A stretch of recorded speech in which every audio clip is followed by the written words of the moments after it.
r/askreddit by Dr. Reddit. Have you ever felt you don't know/have forgotten who you really are? That you've spent years just adapting to surroundings to make life easier and don't know what's the real you anymore? If so, how did you overcome this? Start reading into existentialism. It will help you realize we are never really this person or that person, but rather, in the words of Sartre, we are always in the process of becoming. This helps do away with the bad faith and finding myself, which so many of us feel we need to do, when in reality we always are in that process. So feeling lost is a state that will always come and go throughout life, just as much as feeling found or grounded will come and go. Bad faith, French, mauvaise foi, is a philosophical concept utilized by existentialist philosophers Simone de Beauvoir and Jean-Paul Sartre to describe the phenomenon in which human beings, under pressure from social forces, adopt false values and disown their innate freedom, hence acting inauthentically. It is closely related to the concepts of self-deception and ressentiment.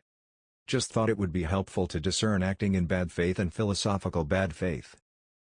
I always see it as outgrowing my former self.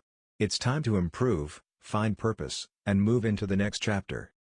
This often happens once I finish a major step in life, like graduating college, getting my first job, buying and improving my house to my satisfaction, etc. Once I put life on potential autopilot to all the things I thought I need something else to be a mission/journey.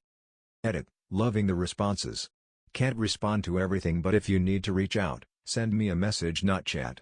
Can't guarantee I can solve your problems, but I can hopefully leave you with some motivation and positive outlook. This reminded me of a comment I saved from /u/Technoforce that I thought was really lovely. A mentor of mine once talked about a cocktail party that he had attended. He was talking to this woman for about 15 minutes about her 7 husbands before he realized she had been married once. First she fell in love with the man who pursued her in high school, but he was completely different than the one who went to college. Those different from the one who got his first job, and he from the one who climbed the corporate ladder to save up for their first house. That all changed when they had children, and again with an empty nest. Finally, she was married to the 7th, the now recently retired. She fell in love with the first, but had a hard time adapting to the second.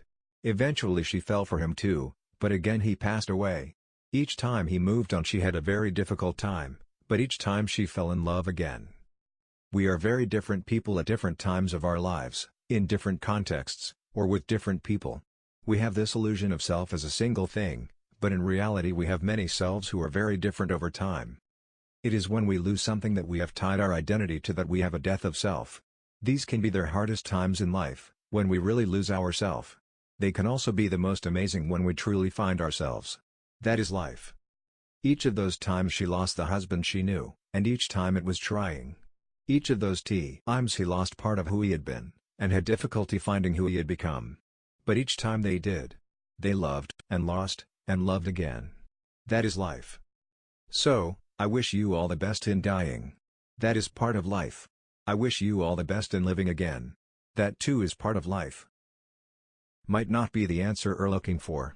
It seems that when I'm alone with my thoughts at night, I can't help but come back to who I am, no matter what facade I put on during the day. This keeps me from forgetting for weeks at a time, let alone years, and I think it is actually a healthy habit so that I don't lose touch with myself. If the real me is when I'm alone with my thoughts at night, I'm ducked. Edit, thank you for my first gold. I'm in this comment and I don't like it. Best advice I have is this: when we experience things, we make maps of what happened. We all have maps of our time in school, how people treat us, all of our experiences. We also make maps about other people. We make assumptions about others based on what we see or hear. We get maps from others about us too, especially friends and parents. What they tell us we are, what we think they see when they look at us, what we think they think about us, etc. etc. etc. People tend to focus on maps, and label themselves, pigeonhole themselves into roles in what they think they should do, feel, or be based on the maps that they have. You are not a map. You are a 3D terrain of whatever beautiful biome you want to be. Don't stare at a map all day and forget to look up at what it really is.